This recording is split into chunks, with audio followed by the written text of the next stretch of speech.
Great. So welcome to an evening with Dr. Sheila Walker, conversation with a filmmaker in the context of the film Familiar Faces, Unexpected Places, hosted by the Association of Black Anthropologists. I'm Mika Polanco. I'm one of the co-chairs for the Programming Collective, together with Karen Williams, and very happy to have the filmmaker herself and two discussants. This part of a series of that the ABA is organizing. The next one, just a little plug, and I'll say it again in the end also, is coming actually not till April 13th. It's 7 p.m. and that will be an event hosted together with the Society for Medical Anthropology, and the title is Black Medical Anthropologists in Action. So looking at applied anthropology and talking to applied medical anthropologists. So that's coming up April 13th. But for now, the filmmaker, the star of our show this evening is Dr. Sheila S Walker. Dr. Walker is a cultural anthropologist, writer, and documentary filmmaker. She's the president of Afrodiaspora Global LLC that creates and shares with the public information about global African diaspora. She has done fieldwork, lectured, consulted, and organized and participated in intellectual and cultural events in most of Africa and the diaspora, as we saw in the film. Some of her works include the edited volumes African Roots, American Culture, with the subheading Africa and the Creation of the Americas, and also Conocimiento desde adentro, los sudamericanos hablan de sus pueblos y sus historias, which is in Spanish and Portuguese.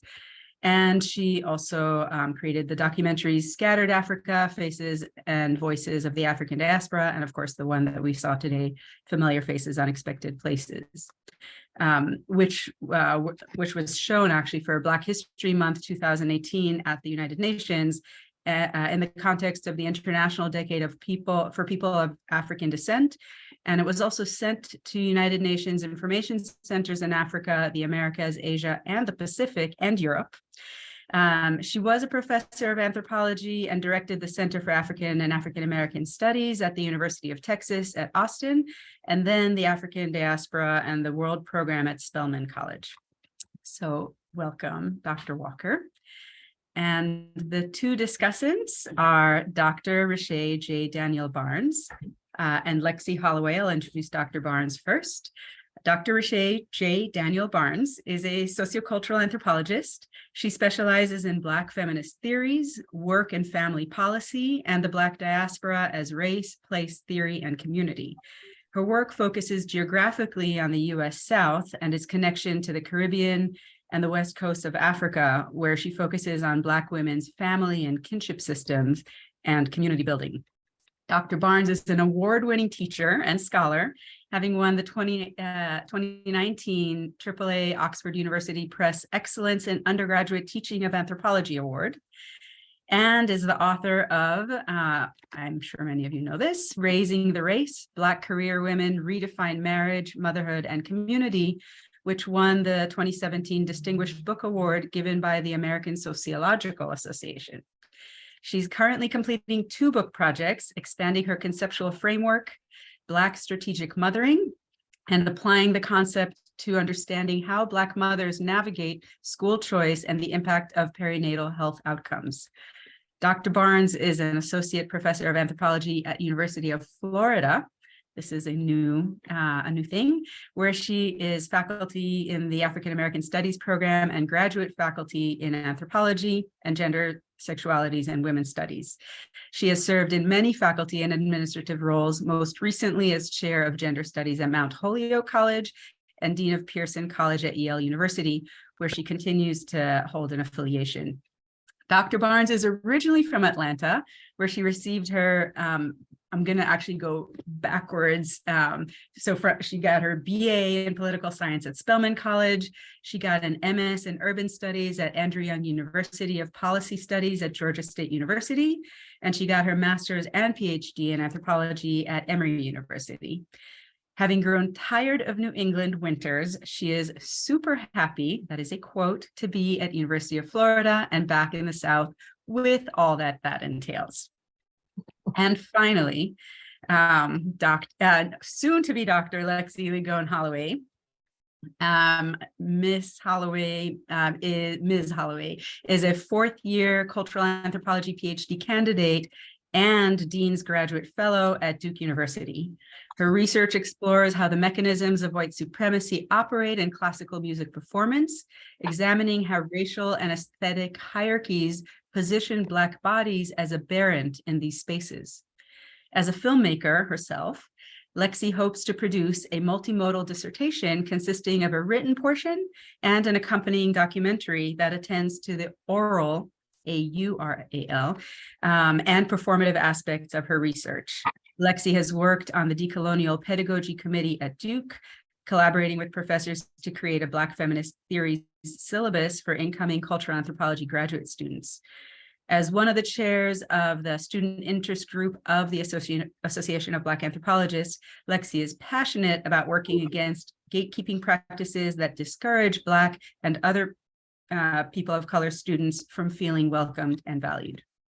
And we welcome and value the three of you. I'm going to cede the stage and let the three of you take it away. Thank you.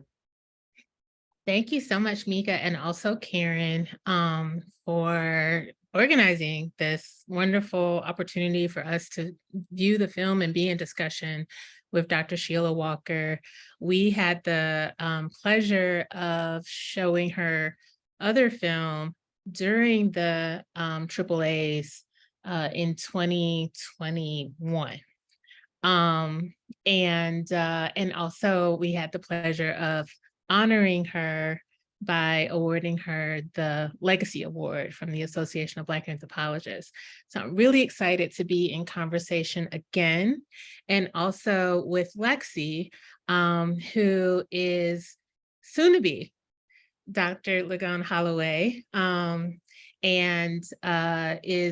is also a filmmaker, as Mika mentioned. So we're super excited to have this opportunity to talk. I'm going to get us started with a couple of questions. Well, one kind of big question. And then Lexi and I are going to kind of take turns, and then we're going to open up the floor to those of you who joined us, because we'd love for you to have an opportunity to ask your questions of Dr. Walker as well. So my first question is one that I try to get my students to think about, and that is when I talk to my students about understanding their positionality, right? So that when they're going into the field, they're clear about their assumptions, like what they come into the field with, and the impact that that has on their research questions. And so I have a question about process that's two parts. One is, how do you enter the space and introduce yourself to people? Like, how do you meet them and make connections and let them know what you're planning to ask them about, right? Because you can't lead them, but you also have to give them some sense of what you're trying to get at. So how'd you do that? Am I the one who's supposed to answer that? Yeah. Okay, well, the first time I went to what could be called the field was before I was an anthropologist. When I was 19, I went to Cameroon. I was the only colored girl in my class at an elite white college, Bryn Mawr, and it wasn't bad, but it did make me need a little cultural balance. And so I went to Cameroon, and I went with the Experiment in International Living that had summer homestays in Europe, of course, but they had, I don't think you could go to South America or the Caribbean, but that year they had 3 African countries. In my memory, they only had 1, but in reality, they had 3. But the one that interested me was Cameroon. And so I went to Cameroon. I had no idea what to expect, of course. I had seen Tarzan. That's what we had then. I had looked for things to read. I didn't find anything. So, I went looking for Tarzan, whom I did not find. I should say that. I lived with a family that was amazingly enlightened and wonderful. And my first memory is that my Cameroonian host family, my Cameroonian father. So they met me at the airport, and my Cameroonian father said, "You're going to be our daughter for the summer. Call her mama, call me papa." Okay. That seemed perfectly fine, given that, as an African American, I called my parents' friends, aunt and uncle. I took a writing class, and the other people in the writing class who were not African American said, "Well, how could you call those people like family names? What did your parents think?" So I asked my mother, and she said, if your daughter went to live with some other people, wouldn't you want them to see her as family? Right. So the people in my class obviously had a different worldview than I did. But so why did they want me? There were several of us in the group. Obviously, I was the colored girl in the group. Why did they choose me? Well, because I was the colored girl in the group. And this family was interested in the civil rights movement, which they heard on shortwave radio. They were interested in us. And so I was their first real person. So what they were interested in, and they were the people from whom I learned about the cultural continuum. We, African Americans, at that point were told that we had no African culture. We, as a matter of fact, had no culture, irrespective of the fact that the government of the United States was using this same non-existent culture for what they called cultural diplomacy. And the word, this is Eisenhower, he didn't love us, but the word then was, if you like jazz, you like America. Forgetting that jazz was made by this population that had no culture. And okay, but so I was an African American, and that was when we, US African Americans, were becoming Black, becoming Afro-Americans, ceasing to be Negroes, wanting to find a heritage in Africa that we were told that we didn't have. And so that's what I found. I found that heritage, and I don't know how many times I've been back to visit that family. The last time I visited the parents when they were not ancestors, my Cameroonian father, when he took me to introduce me to his friends, talked about me as their daughter. So that's the beginning of this film, my going to Africa when I was 19 and returning many times, and being aware of how that stay in Africa made all the difference. Yeah. I mean, they were seeing me as a kind of insider, especially when we had a party and they found out I could dance. It's like, well, how come you can dance like us and we don't know what those other people are doing? It's a continuity. Yeah.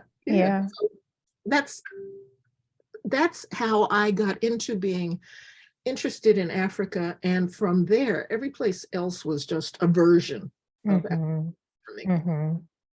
So each time you were coming into the space as a daughter. Yeah, and wanting to understand something about us.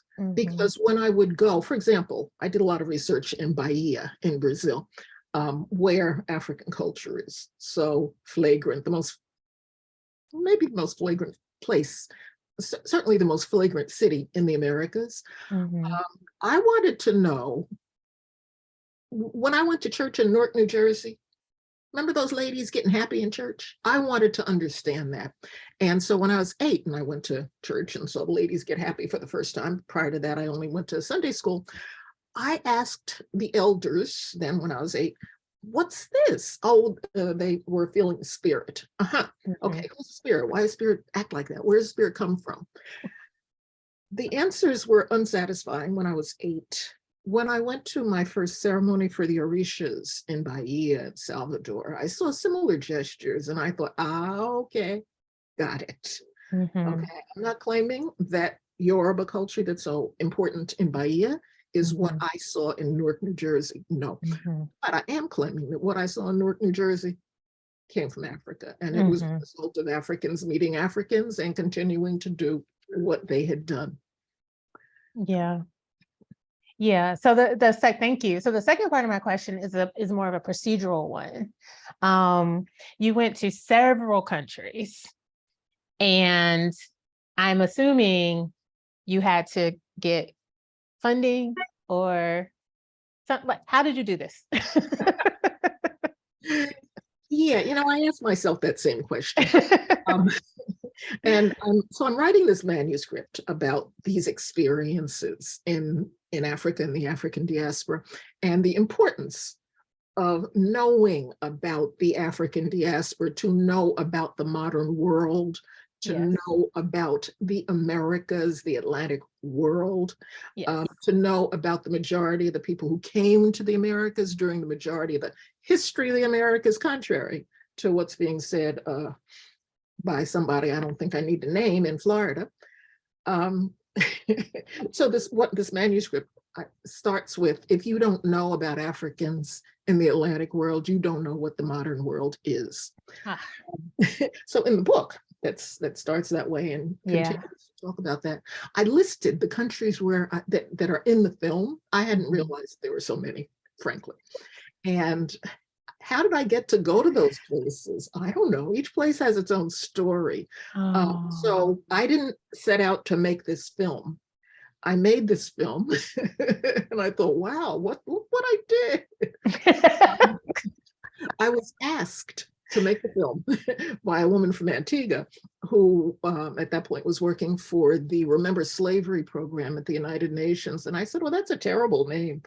But she said, well, I'd like you to do a film on the global African diaspora. And I said, oh yeah, no problem. Knowing that I'd been to a few places in the world, and I could just see those images. I didn't know how to edit, but I didn't think about that at the time. But so each place has its own story. But I didn't get a bunch of money to say, oh, I'm going to go to all these places. No, this was very improvisational. I looked in my hard drives and saw what images I had from where, and then I had to figure out, okay, well, what are the reigning themes that we need to know now? But so I would, I'd get invited to go to a meeting in Morocco. So I'd film something, or one of my favorite filmings is, so I'm always looking for continuities from Africa to the Americas. And I wondered about, do we have any games? And so Jawara, love Jawara, because he was an answer to a question and I had no idea where I could find that answer. And I found him at the United Nations. I was asked to give a keynote address to the General Assembly. And they had food afterwards, foods from different places in the diaspora. But over in the corner, there was a man with these wari boards. And I thought, wait a minute, what's that? And so I went over to him and I said, where are you from? Thinking he would say someplace in Africa. And he said, Antigua, of course. Of course. Of course. So then I really had to film him, obviously, playing Wari. And he plays Wari on 125th Street and teaches Wari to people and talks about Wari to people. And when the woman came by who was from Benin, like the people I filmed in Benin, I thought, oh, the ancestors must have set this up. Because I have this footage of these guys playing in some village. I can't tell you where I was, in Benin, someplace. And then, bingo, there's Jawara on 125th Street. And then this woman walks by who's from Benin and who knows how to play. And that's amazing. Yeah, but so the stars just aligned. They just yeah. So each set of images is from a different experience at a different time, at a different place. But I never said, oh yeah, I need to set all this up. No, it just happened.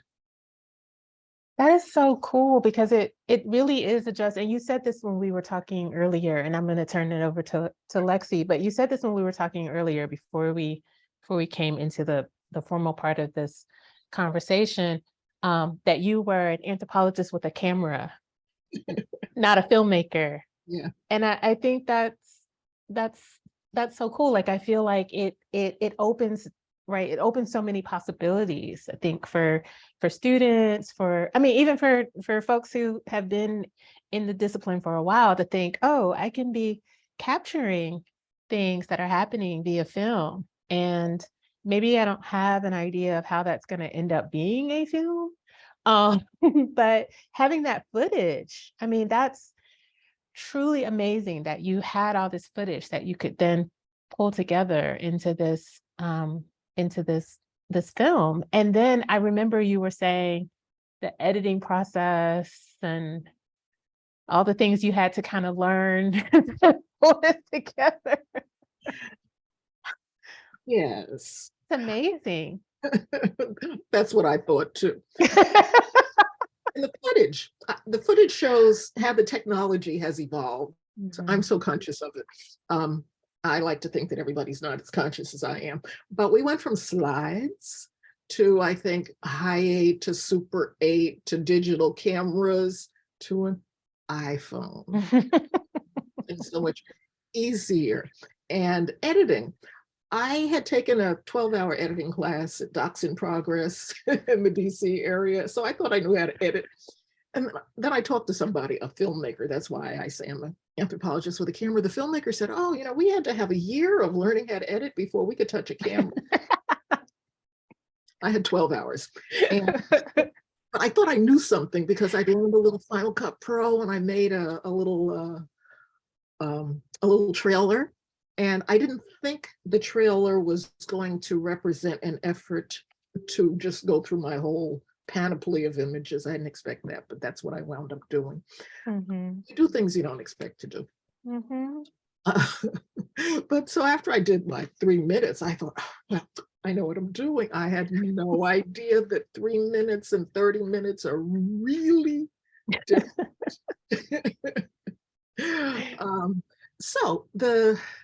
And when you string it all out,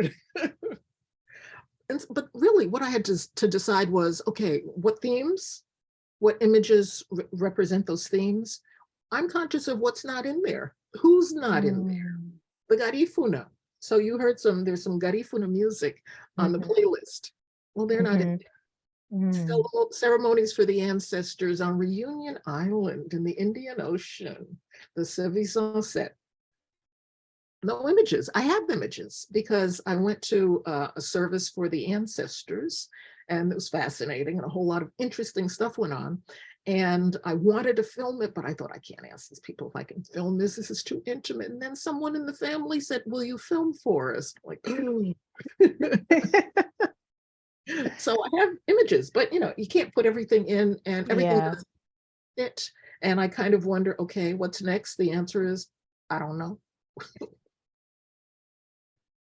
Good answer. Well, Dr. Walker, can you actually speak a little bit more to that? So one of the sort of phrases in your film that really stood out to me was this freedom-seeking heritage that you described as one of the sort of integral parts of being part of the African diaspora. So how did you sort of begin, because I view everything in the film as part of a freedom-seeking heritage, from actually desiring sovereignty. So when the folks fled and created their own community in the mountains, like that is a form of freedom, but also freedom making can be, harkening back to African roots with these dance ceremonies, or having Black patron saints, or having, musical traditions that can date back, hundreds of years to before, pre-colonial times. So how did you, again, you talked about like, there's a lot that's not in the film. How did you cut your darlings and figure out, okay, these are the core pieces that we're going to include in this film,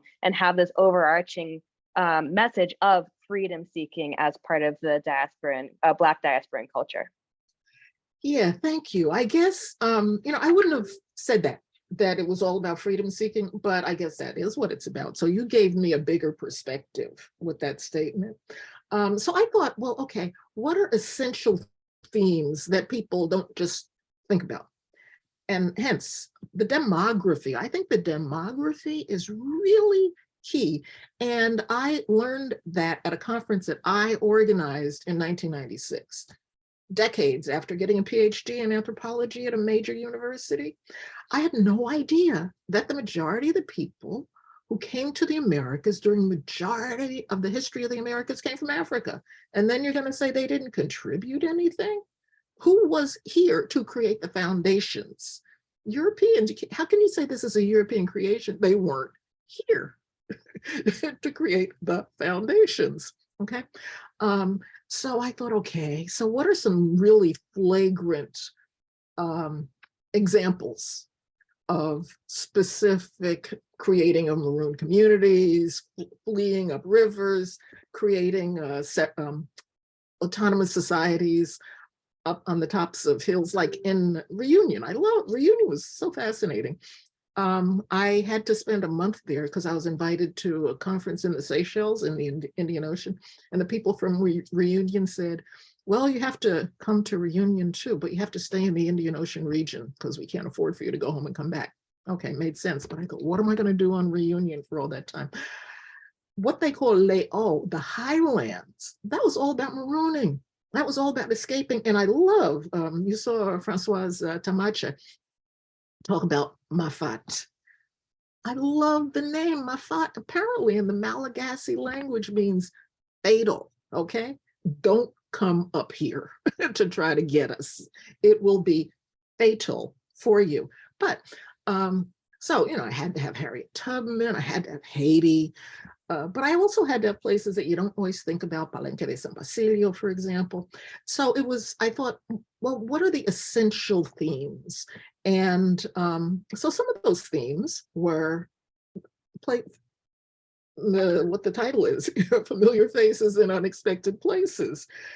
We don't think about African descendants in Paraguay, for example, an African saint in Paraguay. The countries of the Southern Cone of South America have specifically denied the existence of these folks. Argentina, oh, it's a European country. Why do they dance tango? A Bantu word that's their emblematic dance. So my goal, I guess, was to show things I think are really essential, fundamental, that people don't tend to think about. Like, I love the ladies in the bowler hats in Bolivia. Well, generally they're indigenous women, but not only. And I think it's fascinating to see these women who are like, oh, she doesn't exactly look like the model, but there she is. So part of resistance is merely the fact that we're in these places where we're not expected to be. And all of those folks you saw are insisting upon their identity as part of the African diaspora. And it's a recent phenomenon, are getting to know each other. Turkey,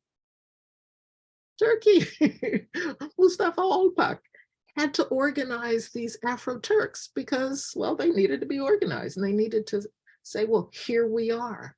One of the things that was interesting in Turkey was asking people, well, what do you know about Africa?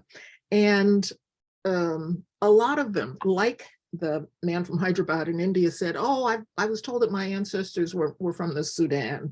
And I thought, oh, they know they're from Sudan. Then I thought, it's not what we think. The whole geopolitical, those, what I call the European nations of Africa, created the Treaty of Berlin in 1885.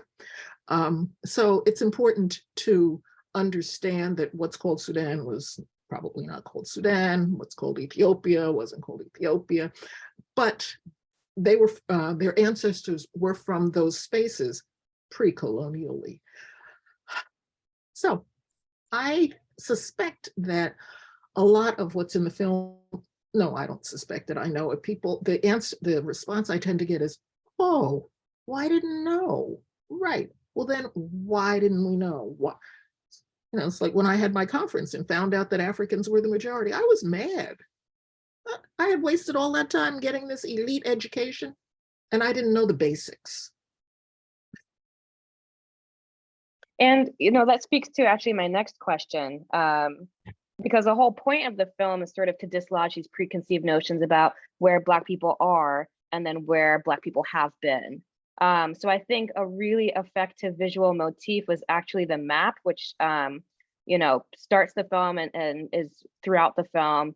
And, if you think about it, maps have historically been tools of colonization. So a lot of the maps that are used and are circulated widely in mainstream society are not made by those who are actually indigenous to these particular regions. So you think about the entire continent of Africa being fragmented during the multiple colonial periods, or by those who did the actual moving, whether it was of their own accord or forcefully.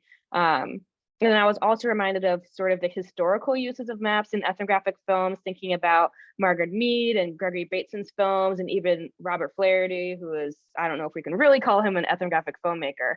But those maps were used not only to geographically situate their films, but it was also to perpetuate this sort of us versus them binary by showing how remote these places are in contrast to, you know, the United States or certain parts of these sort of places that are considered to be cultural hubs like New York, but there couldn't possibly be cultural hubs in Papua New Guinea, for instance. So, however, I think the use of maps in your film, Dr. Walker, is sort of a mechanism of decolonizing our understanding of geographies and of migration and the movement of Black bodies. So can you talk a little bit more about the process of developing these maps and sort of showing these huge movements of people across the entire globe? Yeah, I had asked the person who made those maps to come tonight, but I guess he was otherwise busy. His name is Toshi Sakai, and I told him what I wanted, and then he made it visual. But the maps are all based on Joseph Harris, the father of African diasporan studies. And Joe Harris made a map that was published in 1980 called the African Diaspora. And after he made the map, and he did his research, well, his dissertation book is called The African Diaspora in Asia. All right, yeah, thank you very much. There's the Joseph Harris map. And so after he made that map, he did a lot of lectures about the map. And I went to a lot of his lectures about the map. At one, his wife and I sat together and she said, you know, other than me, you're the person who's most seen this lecture. But what I was fascinated by was all those arrows. So I wrote an article that was in the centennial issue of the Journal of African American History. It's called Milestones and Arrows. And the arrows, so the milestones were, I guess, conferences I went to that gave me sort of an intellectual leap. First conference I went to in the Americas, the Primer Congreso de la Cultura Negra de las Americas in Cali, where I learned about places in the Americas where I didn't know there were Black folks. And then there was a conference in the African diaspora in Asia and Goa in India in 2006, where I met people from that side of the world. But that was all based on Joe Harris's arrows. So the Atlantic arrows, okay. All right, you know, we know about that a little bit. But all those arrows going where? To all those different places in India and the Pacific Ocean, north to Turkey, Nagasaki, I believe, in Asia. So the arrows made me want to go to those places and see how they were still connected with Africa. Where are those places anyway? You know, India's got 3 totally separate Afro-Indian groups from different places in Africa. They have different stories in India. They didn't know each other until the conference in Goa. They don't live close. They're not just going to get on. I got on a train in Hyderabad and traveled for 15 hours to get to Karnataka. Now, most Afro-Indians are not just going to do that to go see some more Black folks, right? But so I was very excited to follow those arrows. And once I had followed them, then I thought, well, we have to show where they came from in Africa and where they are in the Americas. I mean, I can see, for example, well, why do we have these Black saints in the Americas? Where did they come from? Where in Africa? Why are they where they are? Iberian Catholics. Yeah? But I like to think that we get a better sense of Africans in the world and what they took to those places, and that they're connected. In writing this book that I've been writing for forever, I wanted to talk about how I see Africa present in the Americas now. And I realized, you know, we know the map of the Americas. It's that Euro-colonial map that says, oh, okay, this is what Portugal discovered. These are These are the places where the Spaniards carved up the territory of the indigenous people who lived there. But so, we're all different from each other because of who colonized us. Well, I find that rather annoying as a perspective. And so if I look at the Americas, I look at, well, where is Yoruba America, for example? Well, there it is in Cuba. Well, look at that. There it is in Haiti. There it is all over Brazil. Trinidad, please, Shango. All right. Where is Congo America? Now, Congo America is all over the place in different kinds of ways. But the idea that Congo royalty is in Brazil, Congo royalty is in Panama. Now, they don't necessarily all know the history, but they're doing it. I went to Rio Grande do Sul in Brazil, and I went to see this lady who is referred to as Queen Ginga, okay? And now Rio Grande do Sul is supposed to be a part of Brazil. It doesn't have a lot of culture of African origin, but that's not true. There's so much about the Americas it's not true that we've been told, but it isn't true. So with some Afro-Brazilian women, we went and knocked on this lady's door. Are you Queen Ginga? Yes, come in. And so she's part of a phenomenon called Mozambique. There was a meeting of Angolans and Congos and Mozambicans in what was called Mozambique in Brazil, particularly in the state of Minas Gerais, also in the state of São Paulo, and in the state of Rio Grande do Sul. So I asked her, well, do you know about Queen Ginga or Zinga from Angola from a few centuries ago? She's like, I am Queen Ginga. Okay, I don't know about that other woman. But so in places where, they're not supposed to be, there are people, African diasporans, who are maintaining specific cultural features. They come from specific places in Africa with their names. If we look at foods, wow. You go to Angola, you eat callaloo.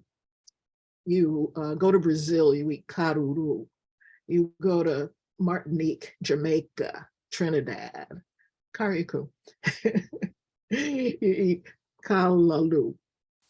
And they're all different, but they're all similar. And they had this name, we have these names that we don't necessarily question the origins of. Like I did this book with these Spanish-speaking Afro-South Americans, and they must have thought I was, the gringa is very silly. I asked each person from Argentina, Peru, Paraguay, do you eat mondongo? Yes. So why do you ask us such a banal question? Did you all know you all ate mondongo? No. So you have that in common, right? So where do you think it's from? Oh, pure Castilian, Spain. Mondongo. I said, maybe it's from the kingdom of Ndongo in Angola. I'm not denying that in Spain, people eat tripe stew, but they don't call it mondongo. They have a festival in Madrid, but they call mondongo callos a la madrileña. So we have so many characteristics that show us a different map from the Euro-colonial map that divides us by language, characteristics that unite us by cultural features. Naming is such an important and incredibly powerful way of maintaining, again, that freedom heritage. I have another question, but I do want to open it up to other folks before asking. Before we get people asking questions, please feel free to put your questions in the chat. I just wanted to lift this book. It absolutely, Sheila and I have talked about this before. This book absolutely changed my life. I still teach from it. It's her edited volume, African Roots and African Cultures. And I encourage you, if you have not already picked it up, to do so. In this book is that map that Sheila was just mentioning, and several other maps that are really interesting to see. Joseph Harris also did some work looking at people leaving the Americas and going to Africa, and the timeline for that, which is also very interesting. So just wanted to lift that, but please ask questions. We want everyone here to be in conversation with Sheila as well, Dr. Walker as well. Can I say one comment about the maps? Jill Harris also talked about a return to Africa from India and Kenya. There was a category of people referred to as the Bombay Africans. So it's, we're Atlantic. So we think the world is Atlantic. There's more to the global African diaspora. There's more to it. And one word about naming. Panama. Panama's got over 100 African place names. And ask all the Panamanians, we asked, well, why is it called El Congo? Well, there were a lot of Congos here. Well, who were the Congos? Wasps. Yeah, why is this called Mandinga?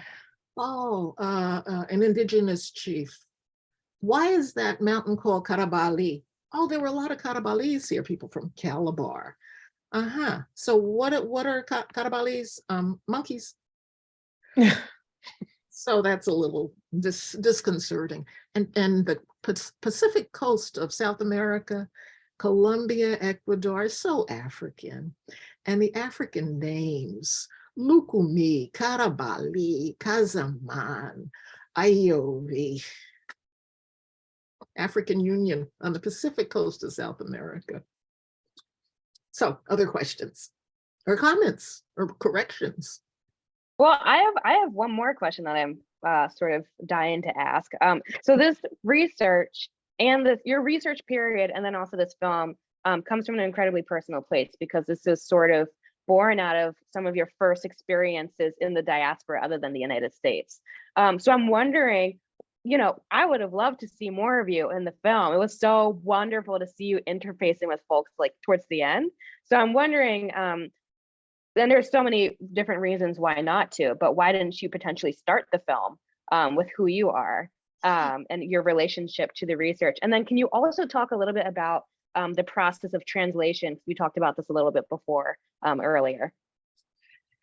Yeah, I thought about being in the film, but I was making it for the United Nations. And so I just thought, well, I shouldn't be in the film.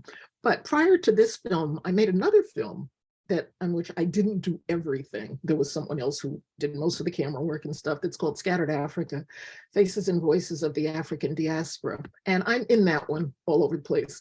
I start in Africa. You actually see me with my family. So you get the story. And then you see me going to other places. I go to Suriname. I go other places. But so I'd like to show them together, because you see the process. I wasn't planning to be in Familiar Faces, but someone said you should be in it. So we'll get to know who is taking us on this trip. So you got to be in it. So we put me in it. But that was really an afterthought, because I thought, well, United Nations, they don't want to see me. But I do think it's important. So given that it's not usually Black women who are taking us on these trips, many people have said, oh, it was so good to find out who you were. That was really important. So it would be interesting to say, remake it with me in it. Because, and so you can tell which parts I didn't film because I'm in it. So I must have more footage of when I'm in it. So that would be a different film. That's a really important point. But what I've been working on this for most of my life, one way or the without intending to do it. And someone at some point said, and this was way a long time ago, said, when you go to those places, you need to take a camera, because other people don't go to those places. So you need to show us what you see, who lives there. And one of the responses to seeing who lives there has been, oh, well, looks like we're the same all over the place. I showed some footage from Bolivia to some women in Karnataka in India, and they said, oh, so that's Africa. It's just like here, except they don't wear the same clothes. So initially I tried to explain, no, that's Bolivia. I thought, Sheila, shut up. You know? You know, don't even try that. Just let them think this is Africa. So I want to jump in because we have a question from the audience, and Isoke, do you want to get on camera and ask the question, or I could read it for you, but I'd prefer if you read it or if you asked it yourself. Yeah. Oops. I can come on camera. Thank you.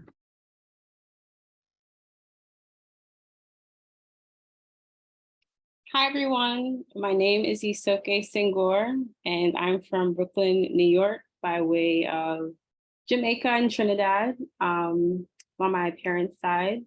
And I'm a student of Spanish, Portuguese, the African diaspora, and more recently, I've been making my way into cultural anthropology. So it is an honor to be here, and I'm really thankful to be able to hear from you, Dr. Walker. And I wanted to ask if you could describe the sense of belonging that African descendant communities had to the countries in which they resided, especially given social agendas of invisibilizing the African descendant communities. I've seen this firsthand in living in Argentina for some time, in which many people always ask, like, where was I from?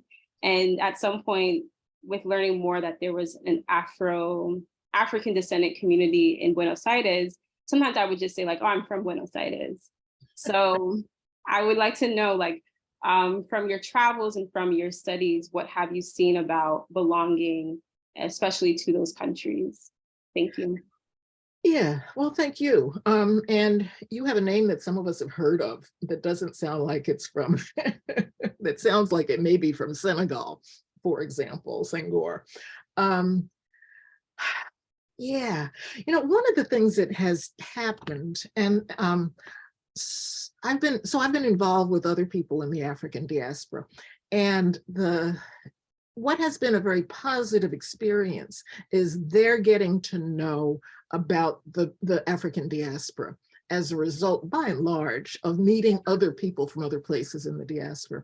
If we take Argentina, for example, the first time I went to Argentina, I went to a conference that I called the Yoruba Conference. They didn't call it that. They called it something like the First Congress of Afro-American Culture. And it was sponsored by an Africanismo house called the Ilea Sheoshundoyo. And what it was middle-class white folks in Argentina who decided that spiritually they are African. And, you know, that's okay. But I thought, well, why would I go to this? First, I wanted to see what they did, but I also figured there've got to be some African descendants there. And sure enough, so it all started at the Palais de Glace. They had a fancy reception, and I looked around, and few people looked like me. And so I asked one of the organizers, are there any Afro-Argentinians here? He said, of course. There she is. So I went to her and said, Eres Argentina, you exist. And she said, I exist. So we became automatic friends, okay? And she turned out to be the president of the Casa de la Cultura Indo-Afro-Americana in Santa Fe.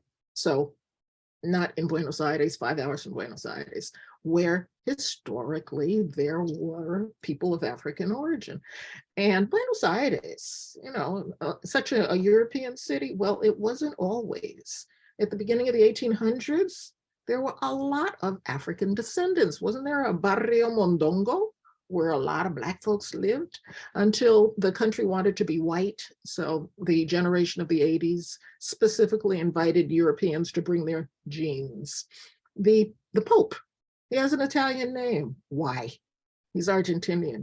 It's about encouraging European migration, giving Europeans land free while disappearing the Black folks.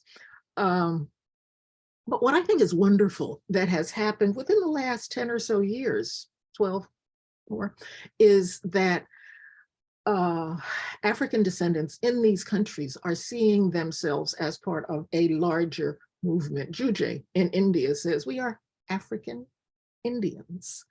Okay, now he wouldn't have said that 20 years ago. He had no idea. They didn't have the exposure. As a result, me, of going to all these places, my sense of identity now, and wherever I go, I learn something that's specifically related to us here. For example, names, Pacific Coast of Colombia, all these people named, what I said, Lukumi, Karabali, Chala, Ayobi. They encouraged me to do a little genealogy and find out that my great grandmother's name was Congo. I didn't know that before. I hadn't thought about it one way or the other. Well, it is. I have a lot of cousins named Congo. Had I not gone to the Pacific Coast of Colombia when I met people with those names, nobody said they were African. Pure Castilian. Everybody's pure Castilian. And the first time I met people named with those names, I said, well, is in a place called Santander de Quilichao, where there's very little miscegenation. I said, anything African here? No. Your names, what's wrong with our names? Nothing's wrong with your names, but if you're not going to tell me let me tell you a little bit about the geography of your names, okay? I'll tell you where they came from in Africa. Oh, really? So they didn't, I think they really didn't know. How are they going to know? Who was going to tell them? They don't have access to that information. Apparently now, some people know about their names. Some people are ashamed, which I think is really unfortunate. Relates to their not knowing their story. Like the vice president of Colombia. I don't want her to call herself just Francia Marquez. I want her to call herself Francia Marquez Mina. What does it mean that her maternal last name is Mina? That's a name you find on that Pacific coast. Well, what does that mean? That means that some of her ancestors came from what the Portuguese called a Costa da Mina, the Mina Coast, the Gold Coast. So they were recruited specifically for their knowledge of gold metallurgy. And so people whose name is Mina should be really proud of the knowledge that their ancestors brought with them, but they need to know. And unfortunately, we don't all know. So for me, as a result of my wanderings in the African diaspora, and I always figure that I'm with my cousins, and they need to know. And when I share elements of our culture that are similar to elements of their culture, they're like, oh, they get it. And so my sense of identity now is that I am a citizen of the global African diaspora with a US passport as a result of ships that brought involuntarily enslaved people to the United States. It's not a complaint, it's a convenient nationality, but that's a reality. Yeah. Nobody asked my ancestors, well, where do you want to go? Do you want to be Argentinian or United Statesian or Barbadian? No, they didn't have a choice. So they wound up being part of the people who were the majority of the people who created the foundation of all the Americas. So I consider myself at home in Turkey and in India and in the global African diaspora. And I think that's good. And so that's one of my goals, to show us to each other so we'll get it. I'm in a documentary, it was made a long time ago, about Afro-Brazilian religion and Afro-Brazilian culture. And it's been interesting, it was interesting, showing it to US African Americans who by and large don't know a whole lot about the rest of the diaspora. And having them say, oh, look, well, they eat okra, yes. And black eyed peas, like us, yes. And when they see people manifesting the orishas and spiritual systems, oh, that's like my aunt's church. And when they see makulele, stick fighting, stick dancing, oh, that's like the Kappas stepping with the canes. So when folks see others doing the same kinds of things, they get it, the connections in the diaspora. For example, I have some images of an Afro-Indian from Gujarat playing an instrument they call the malunga or malungo. And I have images of the berimbau in Bahia, and I showed them together juxtaposed in Minas Gerais in Brazil. And an Afro-Brazilian said, oh yeah, that guy playing what we call the beating bar, I know him. I said, you know him? And I thought he was just, identifying with somebody playing the instrument. He said, oh no, yeah, I know him. You've been to India? Oh yeah. Mhm. Well, tell me about that. He was a performer. They had performed, these Afro-Brazilians had performed with these Afro-Indians in Kolkata. And they're like, oh, look at that. We play the same instrument. Well, what does that tell us? It's a Bantu instrument that went both ways, both to Brazil and to India. So I just feel I'm at home. That's actually such a beautiful stopping point. That was like we planned it or something. Thank you so much. I know this conversation could keep going, but we're actually already a bit past time. So I wanted to thank all the three of you, Sheila, for all your work and for your input, and Riché and Lexi for being wonderful conversants. Thanks to everyone who joined. Thanks to ABA for setting these events up. And I'm actually going to invite Bert Louis, who's the president of ABA, to come and give our closing out remarks.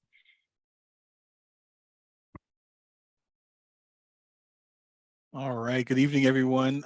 Thank you for such a wonderful evening, such a wonderful event. I want to thank Sheila, for Dr. Walker, for this opportunity to engage with your work. I want to thank Riché and Lexi for being such great discussants and asking such great questions.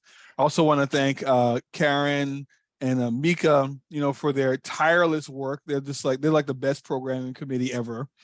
Thank you to the participants as well. And also, I would really encourage folks, whatever institution that you're at, please, let's get in contact with Dr. Sheila Walker and use her films, use her documentaries, use her material in your classes. As I watched the film myself, I was thinking to myself, this would be perfect for my African diaspora class. This would be perfect, just like introduction to the African diaspora, talking about, people of African descent scattered across the globe. So just thank you so much for such a wonderful evening. Thank you, everyone. And thank all of you. I loved it. I love talking about the African diaspora. I love showing the film. I love sharing it. And so look forward to when we meet again. Thank you. Thanks, everyone. See you at our next event. Good night. Thank you. Good night, everyone.